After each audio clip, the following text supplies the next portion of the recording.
What's up, everybody? It's your boy Michael Ray Haybauer here with another movie review late at night. For those fans that remember my late night movie reviews, what are we going to talk about on today's review?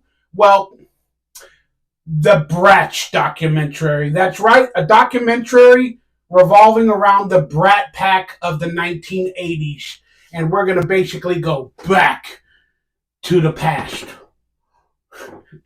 Please do me a favor, hit that thumbs up, that like, that subscribe button. Consider becoming a member of the channel for exclusive and early content. And if you feel like supporting, I do have merchandise down below, autographs, cameos, shoutouts, and donation portals if that fits your need. But more importantly, hit the bell for notifications when I go live, which hopefully will be a lot more in the coming days. I like to watch movies and TV and film, and it's basically my life. Content has, been my life. Like living my entire life through TV and film and movies. That's why I became an actor. It's just what I love. And I was born in 1975, and 10 years after I was born in 1985, the phrase "the Brat Pack" was coined about certain actors in that time frame that were starting to star in movies and motion pictures that were made for teenage angst, like the 17 to 25-year-olds. And the movies were making a lot of money. The studios realized what was going on, so they kept churning them out. I mean, you got movies like Pretty in Pink, St. Elmo's Fire, The Breakfast Club classics, Weird Science that came out in later years. I mean, it was a time from like 1983 to like 1987 that was just teenage oriented, and it was made for our culture. And I lived that culture because I was 10 years old when this stuff pretty much happened. So I was hitting into my teenage years, and I remember the phrase "the Brat Pack." But now, knowing my history, I also remember the phrase "the Rat Pack" from my father that talked about Sammy Davis Jr., Dean Martin, and those celebrities from the 60s, where they presented themselves as the Rat Pack. And now we have the documentary called "The Brat Pack" and how it arrived, how it affected the actors that were called or labeled as the Brat Pack, in an amazing documentary called Bratz. And it just got released on video on demand, and I watched it the other day, and I was very, very interested in checking this one out. I remember this time very fondly, and I really wanted to see, as an adult, how the word or the phrase or the label of calling them the Brat Pack has actually affected some of them in some ways, and other ways it did not affect them. It's a very interesting dynamic. But Andrew McCarthy, one of the original Brat Pack members, created this documentary because he has let's be honest, he's a very not overthinking, but a very intelligent man, and he wants to see things from all sides. And I kind of found a kinship in watching this documentary that I feel like I'm kind of like him. And it's a very fascinating journey into that phrase that made that entire group iconic, but it also had hindered them in getting work and how they were perceived in the Hollywood industry. So Andrew McCarthy takes a trip to ask this question of how the term Brat Pack affected some of his other actors that were officially in it. But where did the name Brat Pack start? Well, there was an article written, and forgive me, I might be saying it wrong. It was either the Rolling Stone or the Washington Journal or Post, but it was a big publication that wanted an interview with Emilio Estevez because he was a big star at the time, and they got an exclusive interview with him. And I forgot the guy's name, but I think it's Don Bloom or Dustin Bloom or something like that, had an interview with Emilio, and it was supposed to be like a bio, like an article and a bio. And he coined the phrase the Brat Pack. And what happened is that article went viral, and now everybody placed a certain group of actors in the Brat Pack. But the word Brat Pack automatically assumes that they're brats. You know, they're taking over Hollywood, but they're brats while they do it. And do you want to work with brats? Are they just stupid little kids that are partying? It gave them a bad connotation, you know, with that word, the Brat Pack. And I still suffer from stuff like that. Not that I was a member of the Brat Pack, which I wish I was, but with the word child actor. Oh, you're a child actor. You're a child. It just has a bad connotation to it, you know. And whenever people hear that word, they're just like, oh, he was a child actor. Oh, you know, a lot of bad things happened and they're crazy in real life, which a lot of us are. But like, in order to become an actor, you got to be a little bit mental. Like, I mean, you really do. It's just, if you're on your P's and your Q's, you're going to be a scientist. You're going to be a doctor. You're going to be somebody else. But people that want to get out of their skin and explore creation and stuff like that, because they got a imaginary brain, they normally become actors or other creative individuals. But Andrew McCarthy decides to pose this question and try to see how it affected the article, because it affected him immensely. It hurt him immensely being labeled the Brat Pack. And he wanted to seek out some of his former friends from 30 years later and see if he can find out what they thought about it and how it affected them. And so he went on a mission. But there was a couple of questions posed in this documentary that were very interesting. Like, first off, is the Brat Pack a big label for everybody in the mid to late 80s that were young actors? Or is it a specific group of certain people, like 5 or 6 or 7 exact people that are members of the Brat Pack? And he also did an interview with Leah Thompson, and she called herself Brat Pack adjacent. So is there actually a Brat Pack of certain individuals? Yes, I guess there is. Were they all named in the article? I do not believe they were. But let's just speak it out loud together. I guess the original Brat Pack members were, it's got to be Emilio Estevez, because he's the one that the article reporter coined the phrase with Emilio Estevez. Then we got Andrew McCarthy. Then we got Demi Moore. Then we got that good-looking guy from Parks and Rec. Oh my God, I can't think of names. Rob Lowe. The redhead girl. She was in all those movies. She was in my acting school too. For a few years. The redhead girl. Sorry, guys, my brain sometimes it's just blinking. But the redhead girl starred in Pretty in Pink and in all those other movies. And I'm forgetting the others. I'm sure I am. Was it Charlie Sheen was one of them? Was it John Cusack? That was another one. Molly Ringwald. Sorry, guys, my brain. Molly Ringwald. So, if you think you know this first, the actual Brat Pack members, let me know down below. I'd like to know that from your perspective. And I got to go look up the article. Are there specific 5 or 6 or 7 members listed as the Brat Pack? Or is it Leah Thompson, Michael J. Fox, and other adjacent actors like Anthony Michael Hall and stuff that were Brat Pack adjacent? It's just very interesting. And then in today's world, who would be the Brat Pack? If there was one, would it be, you know, Timothy Chalamet? I don't know. It's just an interesting thought. And then from my era, like the 2000s, who would have been the Brat Pack? Leo? Would I have been included? I doubt it. I wasn't that famous. But still, it's just an interesting question, guys, for you guys to talk about. So he did interviews with Demi Moore, Leah Thompson, a casting director that I love, that I'm still friends with to this day, Marcy Liroff, who casted St. Elmo's Fire, The Goonies, and a bunch of stuff like that. And he did interviews with some actual YouTubers and stuff like that. And he asked them, you know, what did you feel about the Brat Pack? And they all said, hey, it was a bad article. It was written out of spite. The guy was envious and jealous of Emilio, and he just wanted to make a name for himself. That was a lot of the views from almost everybody. But then there were certain actors that said that it affected their career-wise. They were not looked at the same way.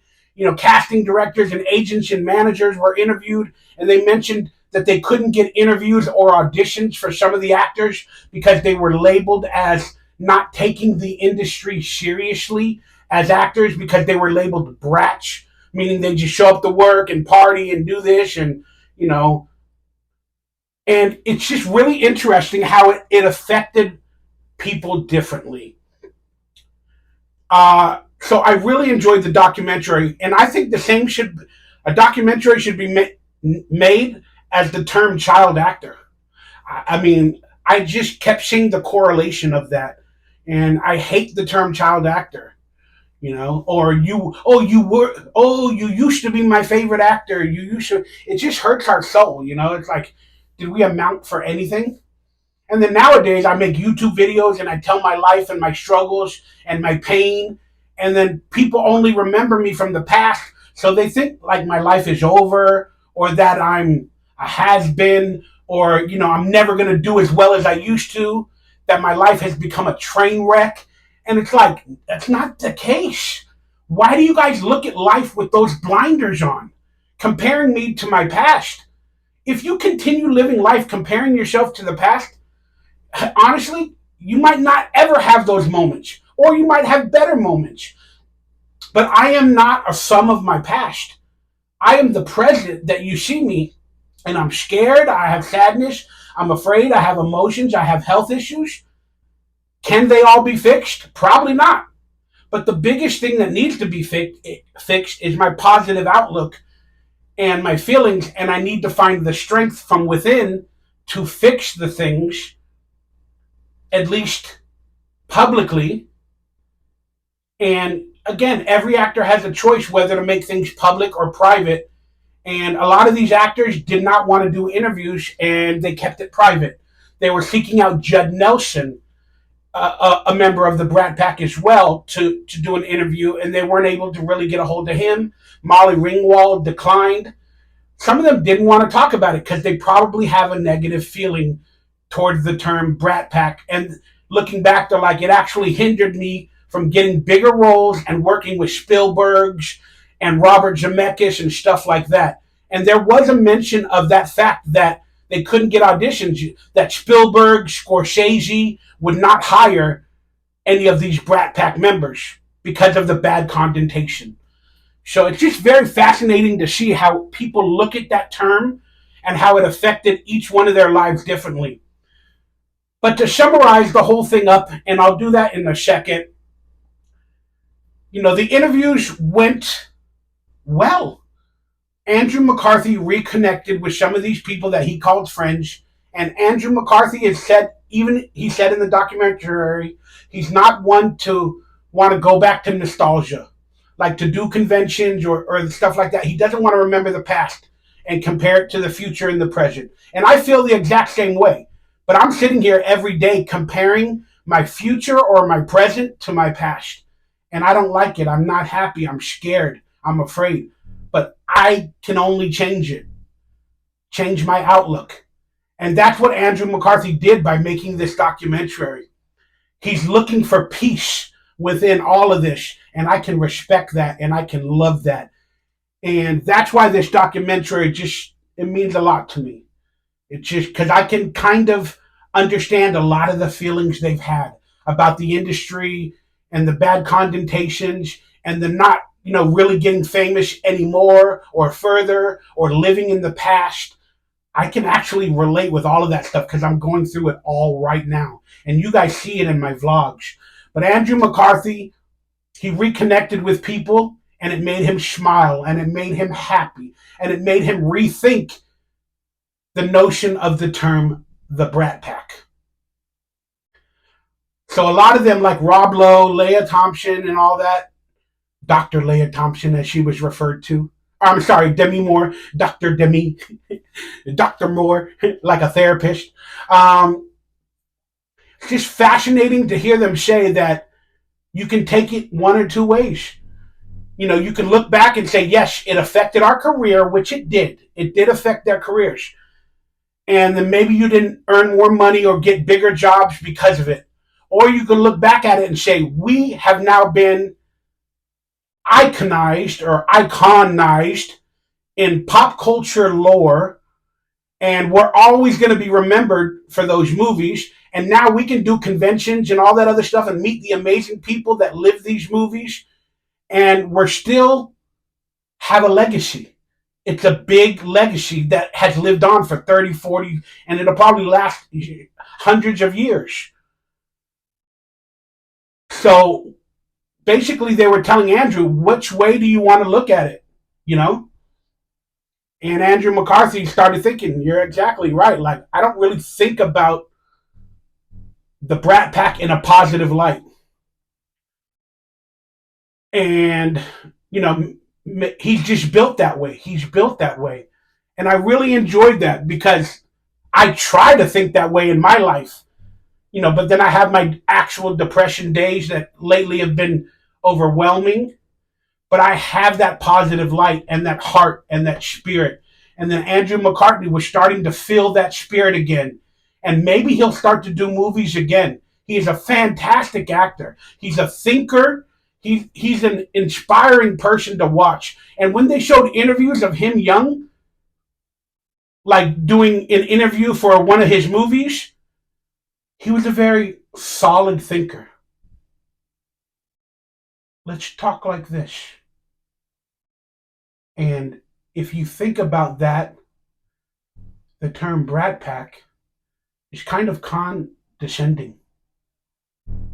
And, well, I think they should rethink that. Like, he's intriguing to watch, still to this day.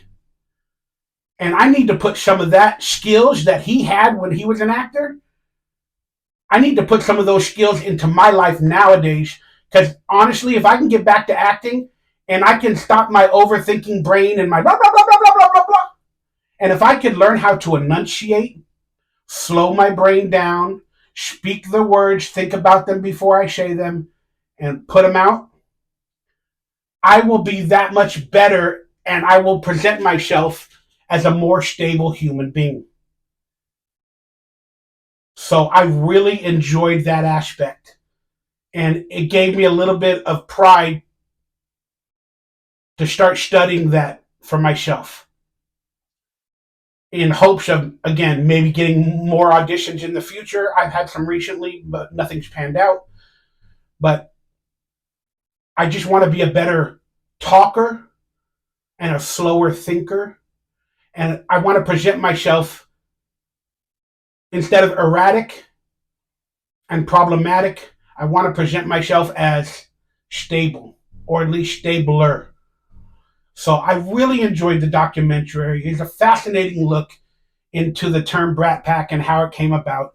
And then to pretty much end it, he actually did an interview with the reporter that coined the term the Brat Pack. And that was an S show, from my opinion. But leave it up to Andrew McCarthy and the reporter, knowing they probably have hated each other for many years, or that he always coined the term the Brat Pack because he was jealous of them or Emilio Estevez, or however that worked. Leave it up to them to connect 30-something years later, 35 years later, whatever it's been, and talk about it, how it made them feel, to try to come to an understanding. But in my perspective, the reporter is still a tone-deaf individual, and he didn't take any empathy or respect at the pain it possibly has caused Andrew McCarthy and some of the other people, even though some of the other people, more so than Andrew McCarthy, are living the positive aspects of it. But he has known, the reporter has known, that this has affected many of them in varying different ways and on different levels. And he didn't respect that, in my opinion, saying, you know what, I'm very understanding and apologetic at the pain it caused. He just kept saying, no, I coined the term. I believed it. I lived it. I think it stands true. And I basically made you guys legends, by coining that term. So you guys owe me. I mean, that's what I got out of that interview with the reporter. And then, Andrew McCarthy, he didn't come back at him with insults or anything, which, I mean, I thought he could have been harder and said, like, where's your empathy? Like, we're telling you and you know about the pain, but you're still saying it was a good thing. But also that goes along the light where Andrew McCarthy finally asked him a question. If you had it to do over again, would you change anything or do it differently? And he basically said no, he wouldn't. So technically in his life, he doesn't have a lot of remorse. He doesn't have a lot of remorse for that. And he thinks that he basically created, the term and created their legend status that is now living on today. But it was their hard work as well and their ability as actors. And they showed clips during this documentary, like with Ali Sheedy. Oh, she's another member, Ali Sheedy of the Brat Pack. They interviewed her, where they were just acting together, Andrew McCarthy and Ali Sheedy. And I'm like, this is one of the best acting classes I have ever been to. But it was on film in that movie. I believe it was Shane Elmo's Fire. Wow. They are talented and good at showing emotion. It was just fantastic to watch. It inspired me, made me feel good. I wish the reporter would have had a little bit of empathy, kind of like I wish from you guys when I make conspiracy theory post or painful post or whatever. I wish y'all would have empathy and just be like, it'll be okay, Mike. We love you, bro. It's all going to be good. Instead of, fix your life, get a job, stop sleeping in bed. Blah, blah, blah, blah, blah, blah, blah. That doesn't get people to get better. It doesn't. It doesn't. But the truth at the end of the day is, well, it's criticism. You deserve it. You need it. You need criticism. Nobody tells you the truth. What? I don't have yes men around me. I got no men around me. Let alone any females, really. Come on.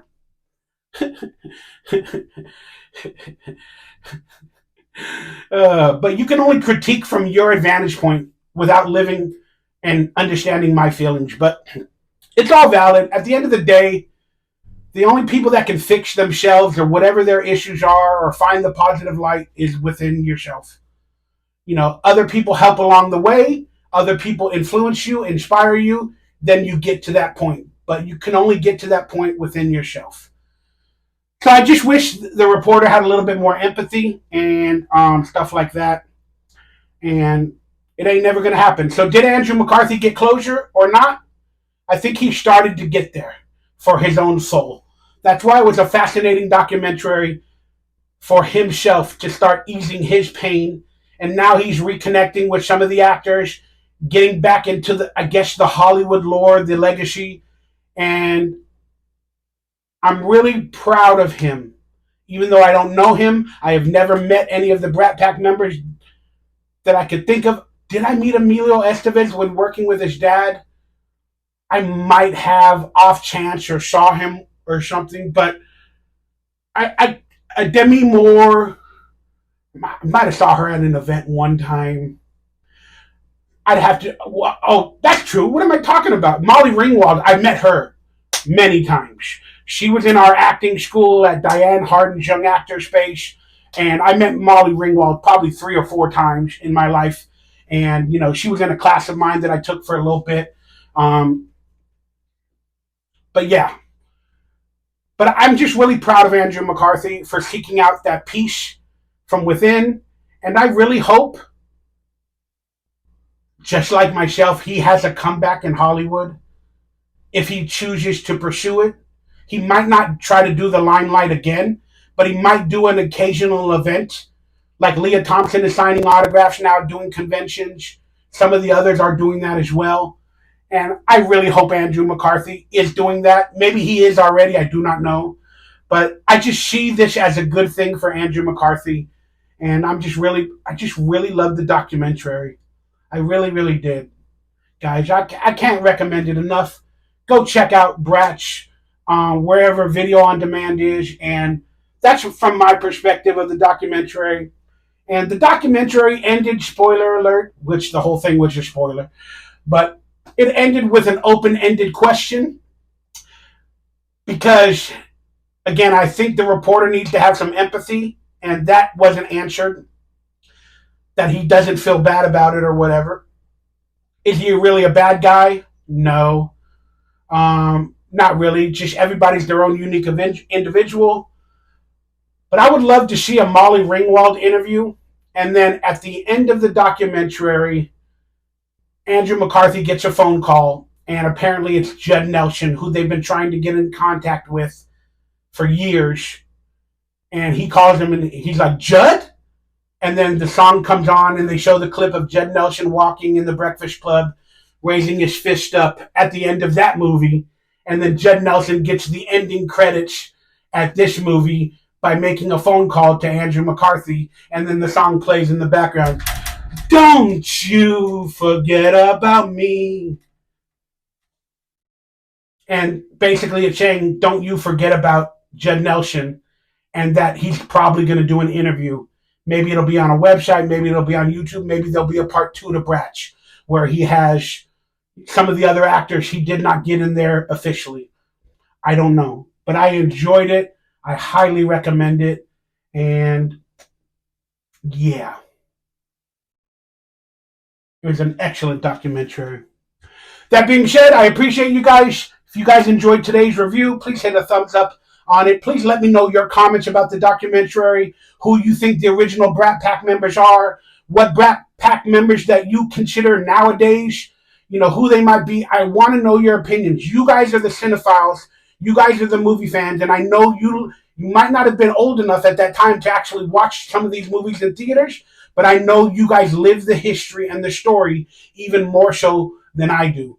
I would love your perspective. I appreciate you guys being members and fans of me or the channel. And all I can say is I love you guys. God bless. And I will always forever be a brat in my heart.